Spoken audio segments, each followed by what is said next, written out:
I love so many horror franchises and their sequels, so today we're going to do a deep dive into that, but specifically look at the top 30 horror part 2's of all time. I'm hoping to make this a series in the future, looking at part 3's, part 4's, and so on, so if you like this, let me know down in the comments below. My name is Daniel with the Cobwebs channel, and let's get started.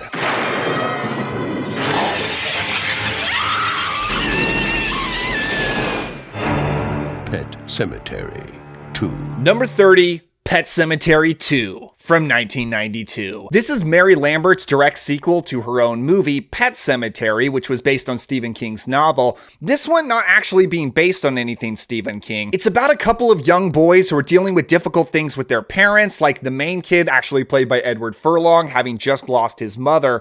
And they discovered the pet cemetery and the horrible things it can do for them. Now, what I discovered making this list is there are more than 30 horror part 2's I'm a fan of, so it was tough to pick which movie is going to go into this 30 spot, but I went with this one because I just respect how audacious it is. This movie is insane. It is so wild. It is so over the top. It does have a really good cast, like Edward Furlong in the lead, but you've got Anthony Edwards in here, but most importantly, Clancy Brown. And Clancy Brown is awesome as a guy who comes out of the pet cemetery, but ends up very unique. He's not really like anyone else who comes out of there, but he is over the top in a really fun way, as is the whole movie. Now, it is disturbing. It is messed up. There is some horrifying stuff that happens with some pets. There's a lot of gore in here. The original Pet Sematary is one of my favorite horror movies, and while this one doesn't live up to it at all, I like it. I just like how weird it is, how far they went with so many things. As a person who just respects when a horror movie is willing to go wild, this is one of those movies. Saw 2 from 2005. This is about a detective who discovers that Jigsaw has kidnapped his son and a whole bunch of other people who have a connection to him, put them in a house, and is forcing them to fight for their lives. Now, I am not a Saw guy at all. I'm really not much into that whole 2000s torture subgenre that came out. There's a lot of them I haven't seen. In fact, I've only seen the first 3 Saw movies. I don't really like the first one. I hated the third one so much, I never felt motivation to keep going. But this second one, I actually like it. Not enough to motivate me to watch all these movies because I overall just don't like the general aesthetic and feeling of these films, which is why when I hear that most of them aren't very good, which is what most people say, putting up with the aesthetic just doesn't seem worth it. But this one works. It's got an interesting group of characters all in this house.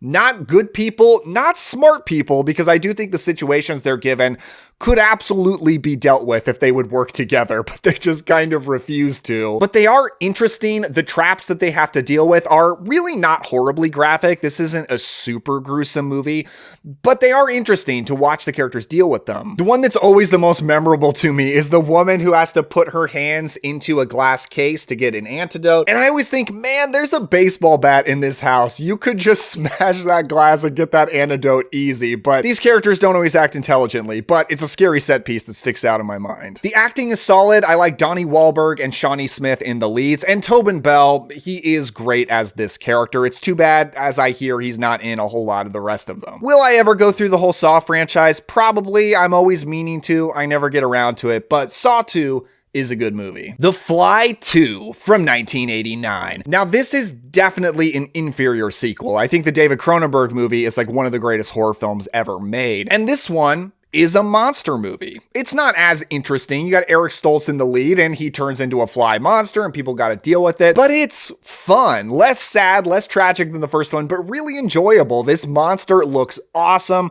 There's some incredible practical effects in here. The standout moment is definitely the guy who gets his whole face ripped off. I definitely can't show you that in this video, but watch the movie for it. It looks awesome. Much like the first movie, our protagonist also has a romance here. Here it's with Daphne Zuniga. She's actually one of my favorite actresses of the 80s. I think she's so underrated. She's always great. She's great here, and I think does bring more depth to this movie than this monster flick normally would have had.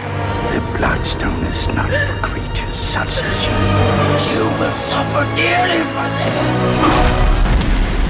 Bloodstone, Subspecies II from 1993. The Subspecies franchise are a series of vampire movies, all centered around this Romanian vampire named Radu. I think the first movie is okay, but 2 and 3 are really where the series comes into focus, as the main character from the first movie got bitten by a vampire at the end of it, spoilers I guess, but then the other 2 movies are about her forming into a vampire and assimilating into this culture. In this second one, she's really in denial, trying to run away from this destiny, but getting pulled deeper and deeper into this. I think Anders Kove is amazing as Radu. He is such a scary vampire with his long fingernails, pale skin, long hair, and his creepy whispery voice. And his witchy mother is also horrifying in here. I think the Subspecies movies are some of the most beautifully gothic films ever made that take place in present day. These aren't period pieces, but still, the gothic vampire castle atmosphere couldn't be better. 26, The Devil's Rejects from 2005. The second film in Rob Zombie's Firefly trilogy, definitely the thing that he's the most known for. This one's the sequel to House of a Thousand Corpses. And while that first movie is disturbing and messed up, but it's crazy, zany fun in a lot of ways, this sequel is much more grounded, realistic, and legitimately disturbing. I think this is an example of a movie that consistently gets more interesting as it goes. Towards the beginning, it is just so sick, it's so messed up that I find myself questioning, why am I watching this thing? Like, the hotel room sequence is horrifying, but it just keeps getting more interesting. The way Rob Zombie is so fascinated by these characters, I don't know, it's weird, it's uncomfortable, but something about it just really works. The characters are intriguing. It's weird how much Rob Zombie manipulates us as the audience to get us to sympathize with them at certain parts. And by the end of the movie, when, no spoilers, but Freebird is playing, I'm just kind of in awe. I'm like, wow, he really created something weird, messed up, but kind of amazing. You are all my children now. A Nightmare on Elm Street, Part 2. 25, A Nightmare on Elm Street Part 2, Freddy's Revenge from 1985. Now, this film has received a lot of critical reevaluation over the past several years. It was known as being just a pretty bad movie when it first came out, but the more people have uncovered its gay subtext, it's gotten more interesting. And watching it today, it almost doesn't feel like subtext, it just feels like text, that it's really all about a young boy coming into his sexuality and figuring out who he is. And this Nightmare on Elm Street stuff kind of just feels like more of a metaphor for it. Now, because of that, but probably also because of other factors, it's become a huge fan favorite. A lot of people love this movie. I do think that stuff is really interesting, but I can't quite go with calling it one of the best in the series. I do think it's a pretty significant downgrade from the first film. None of the character stuff works super well for me unless you're just looking at everything as metaphor. But Robert Englund is great here as Freddy Krueger. It's nice to see him still being scary, still being a monster, before he gets more comedic later on, which I mostly still like that stuff too. There's some spectacular special effects, some really scary stuff like Freddy coming out of someone's body. That is probably always going to be one of my favorite things in the series. But that does lead to some weird things like him kind of running around a party. It doesn't really fit the whole Nightmare on Elm Street thing, but I'm always going to be happy to be watching a Nightmare on Elm Street flick. I enjoy this movie. I like it. I still don't think it's one of the best of the series. 24, Hellbound, Hellraiser II from 1988. To a lot of people, this is actually the best Hellraiser movie because it gets so much bigger, crazier, and more ambitious with the lore. Again, I really don't agree. I think the first Hellraiser is a masterpiece. I think it's amazing. I wouldn't change a thing about it. This one has some problems for me, mainly with Dr. Chenard, a human villain that comes into focus in this movie and ends up turning into a Cenobite. And even though I love the Cenobites, Pinhead and everything, they're creepy angels to some, demons to others. I think that's all really fascinating. Dr. Chenard turns into like a stand-up comic. He is like the goofiest version of Freddy Krueger longer ever. And I'm counting Freddy's Dead in that. And I think he really just drags down the serious tone of this movie. But other than him, I do really like seeing Julia come into her own as more of a focused villain here. I think that's cool. Ashley Lawrence is still great. And the world building is very cool. I still think when they go into what you might see as hell, the other realm, it's not as interesting as I wish it was. It could have been better, I think. I think Hellbound is a really ambitious movie that could have been great, but as it is, I think it's good. 23, The Mummy's Hand from 1940. This is the sequel to the original Boris Karloff The Mummy, which is a film that I absolutely love. But that's a movie where you only briefly see a bandaged up mummy monster. For the rest of the movie, it really plays more like a gothic romance. The Mummy's Hand is really the source for what people think of as a mummy movie. In fact, Hammer's Mummy remake that they made in the 50s is really a remake of this film. And I think this movie's great. I think it's really enjoyable. The two leads are very fun characters to follow. They're almost like a slightly more serious Abbott and Costello, although the straight man is more of a stoic male romantic lead for sure. And he's got a romance in there that I think is cute. But George Zucco is in here as the typical Egyptian guy who's trying to bring the mummy back to life. And Tom Tyler plays the mummy, and I think he is awesome. He's a very scary, intimidating presence, particularly because of this effect they did where they blacked out his eyes. It's very eerie. I love a good mummy movie, and I think this one is one of the most purely satisfying ever made.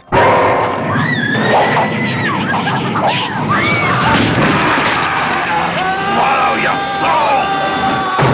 Evil Dead 2. 22, Evil Dead 2 from 1987. Now, it kills me to put this low on this list because I hate being the guy to say that I don't love Evil Dead 2. I hate being the guy that merely likes Evil Dead 2. Of the original Evil Dead trilogy, this one is easily my least favorite. I am much more a fan of the original film. I like the grimy, dirty, dangerous grindhouse feeling of that movie. I just prefer my Evil Dead a little bit more serious, or I prefer it being a full-on action fantasy comedy like Army of Darkness. Evil Dead 2 is in the middle. It tries to do both. I think it works pretty well, but it doesn't work as well as going all in on either side. So the tone always feels kind of weird for me. I think it's missing more setup. I just recently rewatched it and I clocked it. It's got about 4 to 5 minutes of setup before we're into the horror situation. And I wish we could have built up the characters and their relationship a little bit more to make me care more. A lot of the movie you're watching Bruce Campbell by himself, rocking around this cabin, fighting off deadites, and I'm just missing character relationships, interaction. We do eventually get more characters. I overall don't like them as much as I like the characters in the first movie, but still, I put this movie ahead of a lot of other movies I like because the good stuff is amazing. The effects are incredible. The filmmaking is so much fun. I just love how imaginative this movie is and how the fact that there are demons, deadites, infesting the world just kind of means that anything can happen. Like there's this shot that stands out to me where a tree and its roots just start like becoming a hand and moving. It's like everything about the woods is just coming to life because of this evil presence. It's really cool. It's creative. God, I love the effects so much. So I am a fan of Evil Dead 2. I'm just not the biggest fan, and that does kind of make me sad. Wise men say. 21, The Conjuring 2 from 2016. Now, I talked recently on this channel about how while I was a fan of these first two Conjuring movies when they first came out, I kind of turned against the whole franchise because I got sick of its whole cinematic universe thing, how oversaturated it was. I rewatched the James Wan Conjuring films this year and fell back in love with them. I do think they're really good movies. I think the first one's definitely better, but this one's still real good. It's got some great atmosphere, some great scares in here. I really think The Nun is a remarkable creation. Like the Nun movies have kind of watered down the significance of The Nun, but it is a frightening presence in here, an amazing image. And Patrick Wilson and Vera Farmiga are such great characters. I really don't care and no longer think much about their connection to the real life Warrens. These fictional movie characters are wonderful to spend time with, and the scene where Ed sings Elvis to all of the kids on his guitar is like the most beautiful, heartfelt moment that you could throw into this crazy, dark, demonic horror flick. Number 20, Night of the Demons 2 from 1994. These first two Night of the Demons movies are so much fun, and I actually have a hard time deciding which one I like more. I do think the first Night of the Demons, it has more atmosphere. It's better looking, it's more atmospheric. But this one definitely has better acting, better characters, and the gags, the gore, the demonic activity is really cool. It's really creative. I'm a big fan of demons as movie monsters. These Night of the Demons movies are very good at that. Brian Trenchard Smith directed it. He's a creative indie filmmaker, so there's so much creativity to this. If I had to describe these Night of the Demons movies, I would say they're like Halloween parties in cinematic form. And that's a beautiful thing. 19, Child's Play 2 from 1990. I'm a big fan of the Child's Play franchise. I overall think they are such fun, enjoyable horror flicks. But to me, there's no question in my mind that the first one is the best. I don't know. It is the most grounded. It's the most emotional. I care about the characters so much. And this one is a really good sequel. Like, it very much has the feel of the first one. It goes even more over the top with the kills and the violence, and Chucky forms into his own much more as a character here, and he's awesome. And Brad Dourif is amazing as Chucky, and it's so good watching him shine. But this one does make me sad that Andy is taken away from his mother, because I cared so much about his relationship with his mom in the first movie. Catherine Hicks was such a wonderful protagonist. I thought she was so good in that. And I loved Chris Sarandon in it so much too. And this one, you're missing that. He goes to a foster home. That makes me sad. But I do really like the relationship he forms with his foster sister. I think there's a really good heart to that. And the ending at the toy factory is awesome. It is an amazing, epic horror climax for a movie. So Child's Play 2 is an incredibly entertaining flick. It just can't touch the original for me. 18, The Rage Carrie 2 from 1999. Now, I just recently watched this sequel to Brian De Palma's Carrie, and while I'd always heard it was a bad movie, I was blown away by it. I think this thing is really underrated. It follows a Carrie-like teenage girl named Rachel, who is a bit of an outcast at school and does develop telekinetic powers. But she's not just a Carrie copy. I do think she's enough of her own character, less a shy little waif and more just an alternative punk girl. And while it is also about bullying, and there is a horrible group of popular kids in this school, and you just can't wait to see them get their comeuppance, it focuses much more on a romance between her and the football quarterback who's kind of turning against his own crowd. And it's got its own unique story. And I thought it was very emotional and resonant. I really cared about these characters. It's really like an early version of a Legacy sequel. And like a lot of those, I think it's at its weakest when it's trying to connect to the first movie.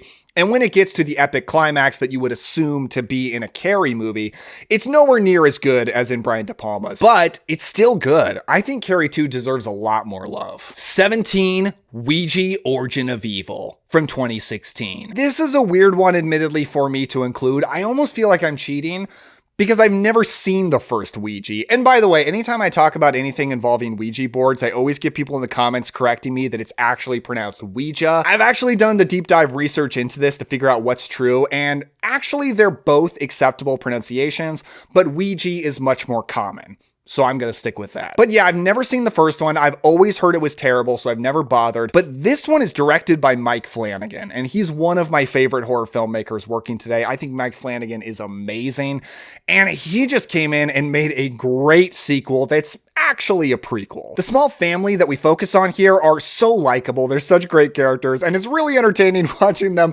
run this spiritual seance business that's a total scam. It adds some good laughs into the movie.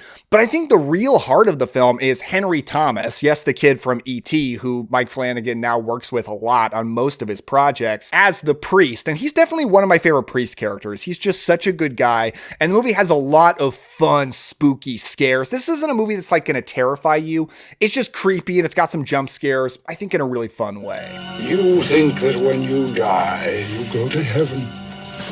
You come to us. The ball is back. Phantasm II. 16, Phantasm II from 1988. Now, a question that is constantly going around horror fandoms is, what is better, Phantasm 1 or Phantasm II? They're both written and directed by Don Coscarelli. The first one is very low budget, and it's just the creepy, atmospheric, dream logic kind of 70s movie. And the second one is a much more fun, action-packed 80s version while still being very weird and dreamy. It's certainly not like a mainstream action movie like Aliens. And by the way, Aliens isn't going to be on this list because I just don't consider it a horror movie. This one, while having action influences, is still very much a horror film. And looking at that question, it's close. But I'm more of a Phantasm II guy, especially after just rewatching it, preparing it for this list. This movie is just so much fun. Now, a lot of Phantasm purists are upset that it stars James LeGros as Mike and not the original actor. But I love James LeGros in here. I think he did a great job stepping into this role. Reggie Bannister is as great as always as Reggie. They are such a fun team. And I really like watching the relationship form between Mike and Liz, a girl who he met through his dreams, and they're connected psychically in connection to the tall man. And the group of characters, even Alchemy in here, are really, really great. It's super weird and creepy. There's some great 80s practical effects in here. My favorite, of course, being the head that pops out of someone's back. And Angus Scrimm is as amazing as always as the tall man. He is such an amazing presence. 15, Amityville II. The Possession from 1982. This is actually a prequel to the first Amityville horror and is loosely based on the DeFeo family. And I actually think this one is very close to the original film in quality. I have a hard time deciding which one I like better, but this one is definitely the more bonkers, crazy movie. This thing is way over the top in some nutty ways. I appreciate that it's a haunted house possession movie that recognizes that those subgenres don't really have rules and you can kind of do whatever you want. And this movie really, really does. There's so much unexpected, crazy stuff that goes down here. Some really over the top practical effects that I think are awesome. But the weirdest stuff of all is what happens between the main young boy and his sister as the possession's taking hold of him. It's super disturbing. This is a weird, disturbing, kind of sleazy movie, but it has such a dark, evil feeling to it. And I think James Olsen might actually be my favorite priest character in any movie. As the priest who comes in to help, he is just such a good person. He's such a good moral center for this movie that otherwise is just miserably bleak. I think this is a great sequel. Who is it? Halloween 2. 14, Halloween 2 from 1981. This is a tough one for me because I can't honestly tell you I think Halloween 2 is a great movie. I think there are movies that I have put below it that are better, for sure. Some people think this is pretty on par with the first movie. I don't think it's even close. I think the first film is like way, way better. But Halloween is my favorite horror franchise, and I love Michael Myers so much that I love this movie, shortcomings and all, and I've got to put it here on the list because it's just so enjoyable. Yes, the first one is way better, classier, more subtle, but this one goes for an 80s gory slasher kind of feel, and I love it. I love that version of Michael Myers too. Even though his mask does look different, I still think Michael looks great here. He is such a fantastic presence. And I just love the scenes of him walking around the neighborhood, going into people's house and killing them. That makes me sound bad. Yes, it's a bummer that Jamie Lee Curtis spends most of the movie lying in a hospital bed. It's kind of slow at times, especially in the dark hospital when we're just watching people walk around. But this is such a great Halloween time feeling movie for me, and I'm always happy to rewatch it and have many times. Lucky number 13, Scream 2 from 1997. Like many people have pointed out before me, the Scream series are really fun, enjoyable movies, and there's not really a terrible movie in the series, though there are a couple that I'm not a big fan of. But Scream 2 is my second favorite, I think because it's the one that feels the most like the first film. They came out just within a year of each other, and they just feel very consistent, and it's a lot of fun to just hop from the first movie and go right into the second one. That isn't as good, but I do think is really close. You've still got the fantastic cast here. They're all as great as always. Neve Campbell, Courtney Cox, David Arquette. Man, I love David Arquette in here. And a lot of great fresh faces like Jerry O'Connell and Timothy Oliphant. I tend to be a big fan of college set horror movies. This is a really good one. It's got a good college kind of atmosphere to it. Brutal killings. I think a killer reveal that works is not as good as the first movie for sure, but is solid, one of the better ones. Scream 2 is just an incredibly entertaining, satisfying movie. Who is he? Nobody. He isn't born yet. Number 12, The Revenge of Frankenstein from 1958. This is the second film in Hammer's Frankenstein series. This time he's trying to fix his mistakes from the first film and actually create a perfect being, a beautiful and intelligent monster, by moving the brain from a willing donor, his intelligent but disfigured assistant, into an attractive body. And it's a great way to continue the series because I actually really like watching his experiments expand. The Doctor is actually less deviously evil in this one, showing that he's actually had some character growth. Peter Cushing as Dr. Frankenstein is one of my favorite characters in the horror genre, and I am more entertained by his evil self in the first one, but he continues to be a really interesting character in this one. And the story of the monster here is not typical for a Frankenstein movie, but it has a lot of depth and emotion and a romantic side to it that I think is really impressive. Just outside the top 10, The Texas Chainsaw Massacre 2 from 1986. I have such a soft spot in my heart for this movie. I think this movie is really impressive for how it's able to do two things at the exact same time.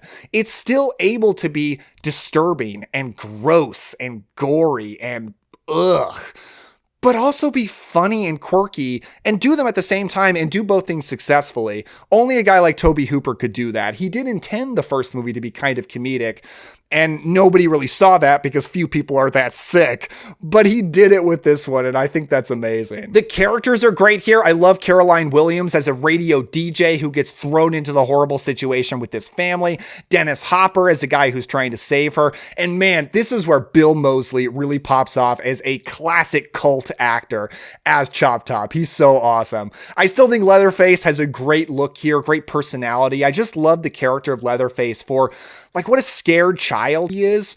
And he was more like a child in the first one. And this is like adolescent Leatherface in some disturbing ways. It has terrific atmosphere in the cannibal family's lair. It's actually got a really good Halloween-y feel to it. Great soundtrack.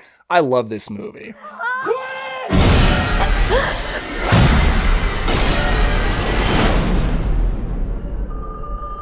Cracking into the top 10, Black Phone 2 from 2025. This is obviously the brand new sequel to Scott Derrickson's The Black Phone. It's about siblings Finney and Gwen struggling to move on after the events of the first movie, and the sister starts to receive dream signals from some children who seem to die at a winter camp. They go there to investigate and discover the grabber back from beyond the grave. Since it's so new, it was really hard for me to rank it here, but right now I feel comfortable at this spot because I loved this movie. I had an amazing experience watching it. I like the original The Black Phone, but I don't know, it was very straightforward in a way that I was a little disappointed that it didn't give me anything I didn't expect, anything that shocked or moved me.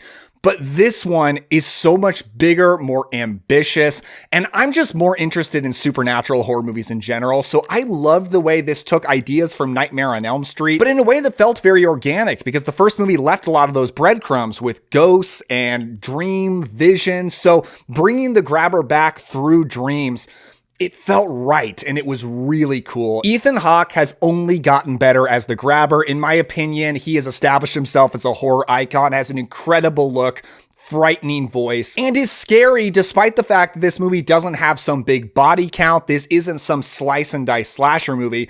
It's really about saving the lives of some specific characters, and it made it feel really intense.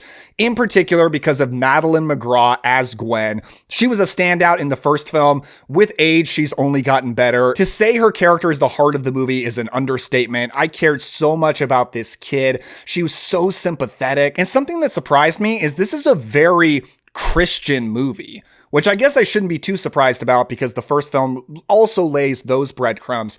But this movie is very focused on spirituality, but in a way that felt realistic and resonant. Usually when horror movies involve Christianity, it's just about turning the devil into a big supervillain. This is just about characters who have faith, who emotionally turn to it in times of struggle. And I thought it was beautiful and just made this a deeper experience. The snow atmosphere is fantastic. There is great scares, great creepy moments. The Black Phone 2 is absolutely one of my favorite movies of the year. Number 9, Friday the 13th Part 2 from 1981. This is such a personal favorite. It's my second favorite Friday the 13th movie. It's just such a classic 80s slasher. The first movie to have Jason Voorhees as the killer. Of course, he doesn't have the hockey mask yet in this one. It's all Baghead. And rather than as an iconic supervillain that he would become, he just feels like some crazy guy who came out into the woods and is gonna kill you all. And in that way, he feels scary. He feels dangerous. This is a really good version of Jason.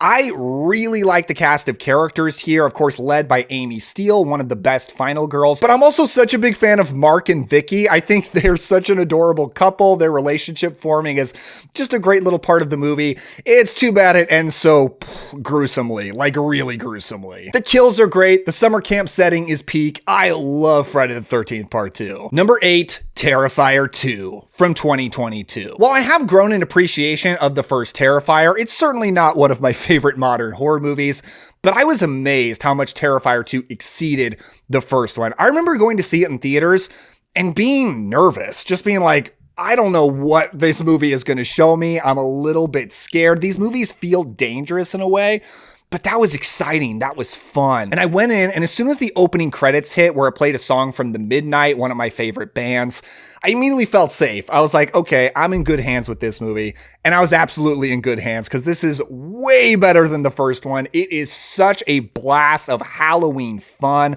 Lauren Rivera is a phenomenal final girl. I mean, she's such a great character to follow through these movies. And I give a lot of true respect to how effective the gore is in these movies, specifically in this second one, because I've seen a lot of extremely gory modern horror movies. I think the Terrifier movies have made that popular.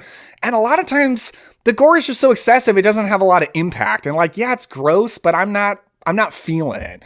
I feel it in these movies. Writer, director, special effects artist Damien Leone is so good at eliciting reactions, guttural reactions from an audience.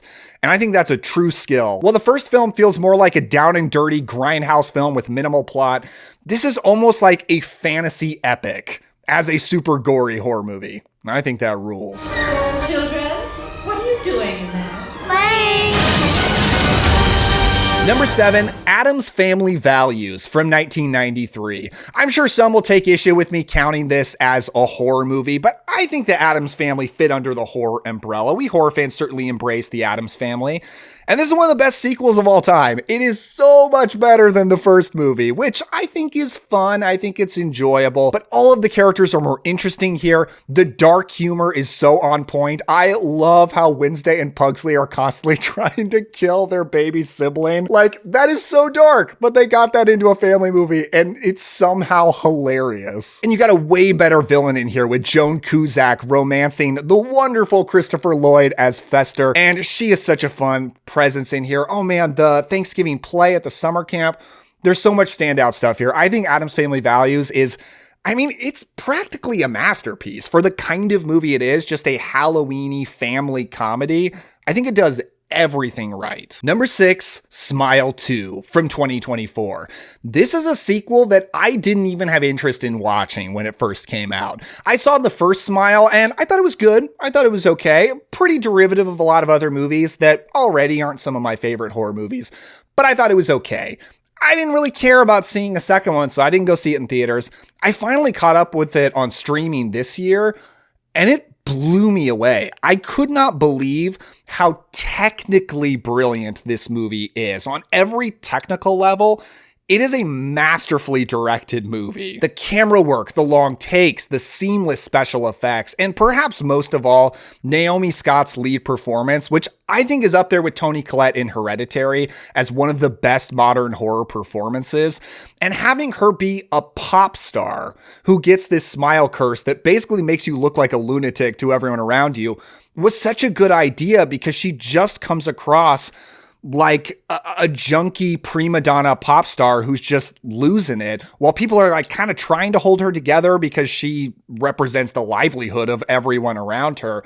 I thought that was such an interesting way to go. She's such a great, sympathetic, but intense character that I loved watching. And the horror that we get here from this smile demon, I mean, it's horrifying. Like, I think the gore in Terrifier 2 is more, it's more over the top, and that kind of makes it fun because it's so crazy, it gets kind of silly.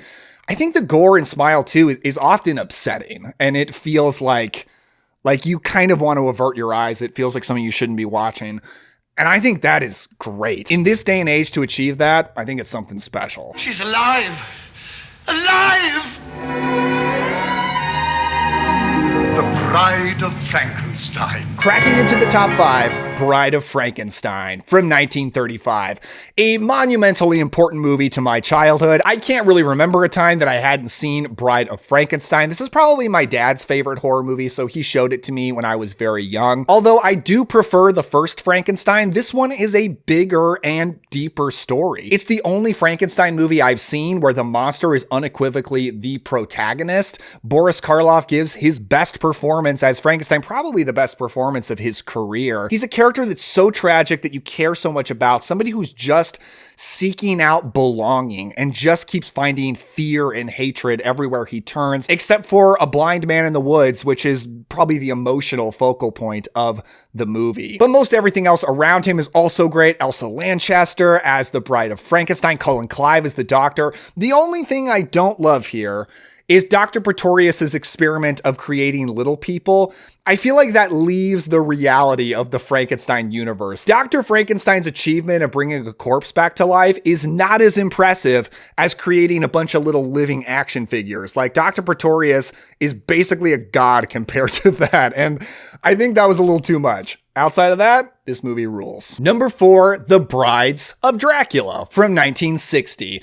This is the first sequel to Hammer's Horror of Dracula, their classic Dracula film that I think is one of the best movies ever made. This is a fantastic sequel, but a very strange one because it doesn't have Dracula. For some reason, and I've yet to find a verifiable source for why this happened, but Christopher Lee's Dracula doesn't return because they made the decision to follow Peter Cushing's Van Helsing instead.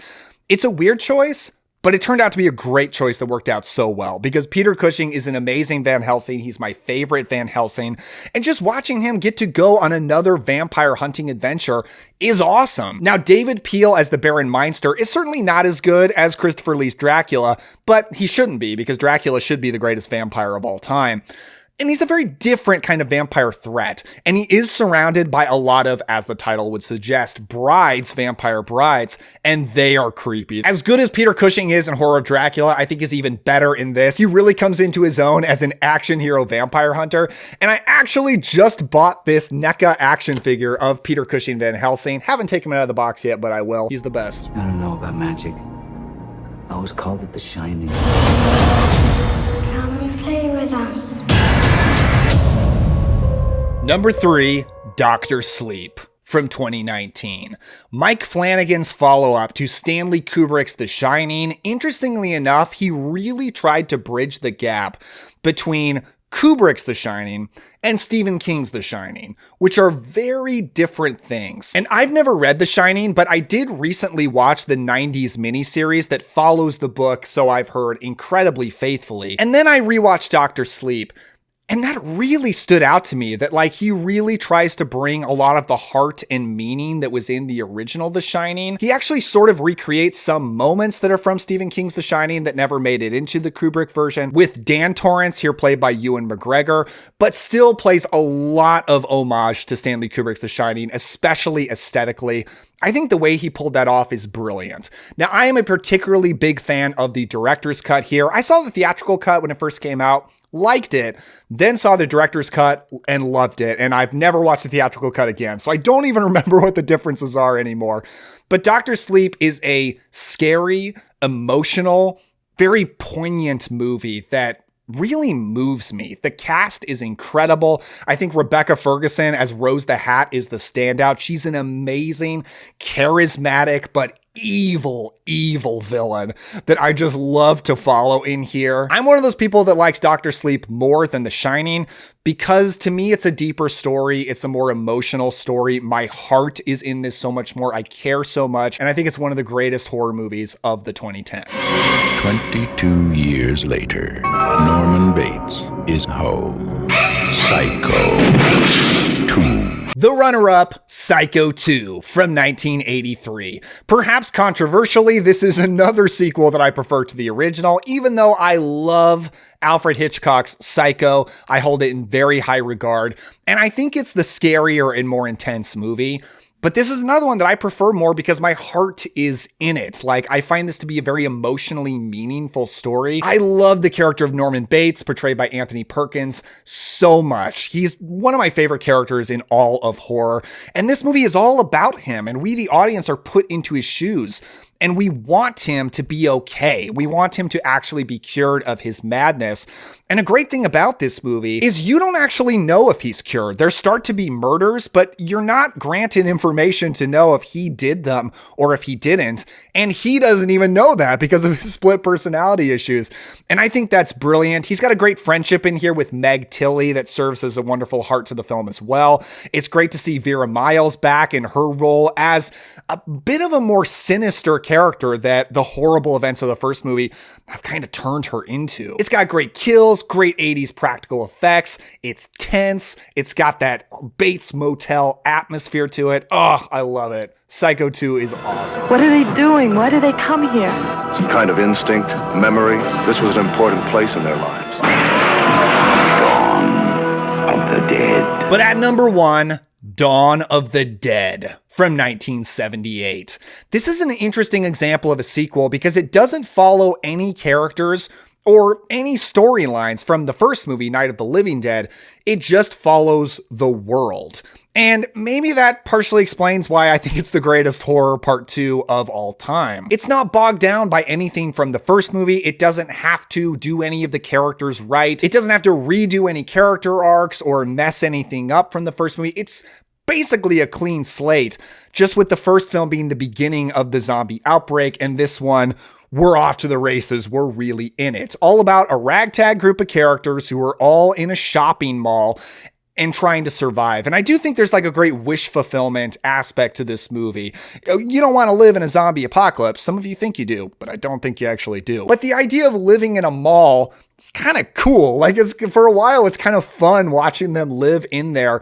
And the movie really gives you a full spectrum of stages, of emotions, of it's a scary thing, but then they get used to it and it gets fun. They start enjoying their lives. Then it starts to feel meaningless. And it gets increasingly more violent as the zombie threat from outside starts to get in more and more. There's some horrifying zombie stuff in here. The gore is unlike anything that had been in the zombie genre. I think the characters are fascinating. They're not always the most likable, but they're always really interesting. Ken Foree being my favorite of the bunch. This is actually one I didn't love the first time I saw it. I thought it was pretty good, but the second time I saw it was actually in a theater. And when it ended, I thought, this is one of the best horror movies I've ever seen. And I stand by that. Before I go, I just want to send out a massive thank you to my patrons who truly make this channel possible. If anyone else wants to support me, there's always a link to my Patreon in the description below. And I want to give a special shout out to Elizabeth Hughes, Jenna Wagenrich, and Movie Slasher 88. You guys are the absolute best. But what would your ranking of your favorite horror part 2s be? Let me know down in the comments below, and let me know which of your favorites I missed, because I know there's some other classics that didn't quite make mine. Let me know if you want this series to continue, if you want me to go on to part 3s, part 4s, and if you want to hang out with me more, click the video on the screen. Thank you all so much. Don't forget to enjoy yourselves today, have some fun, and I'll see you next time. Bye.